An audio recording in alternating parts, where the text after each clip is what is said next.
நான் உங்களுக்கு சொல்றேன், கர்த்தர் உங்களுக்கு என்ன கொடுத்திருக்கிறாரோ அதில் நீங்கள் சந்தோஷமாயிருங்க. அது உங்களை ஒரு நாளும் வருத்தப்படுத்தவே படுத்தாது. நம்ம ஆண்டவருடைய ஆசீர்வாதம் என்னைக்குமே பெயின் இல்லாத ஆசீர்வாதம், வேதனையோடு கூட்டார்.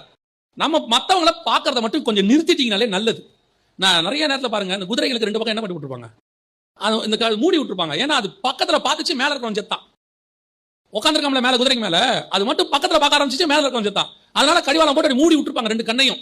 அதே மாதிரி நீங்களும் மூடிக்கிங்க. யார் என்ன பண்றாங்க, இன்னைக்கு வந்தவங்க மேல போயிட்டாங்க, இப்ப வந்த ஒரு ஊழியத்துல கூட அந்த பொறாம இருக்குது. இப்ப வந்தவர் சர்ச்சு கட்டிட்டாரு, நீங்க என்ன பாஸ்டர் எத்தனை வருஷமா இருக்கீங்க? ஆண்டவர் கொடுக்கல, கட்டல. கொடுக்கும் போது கட்ட போறோம்.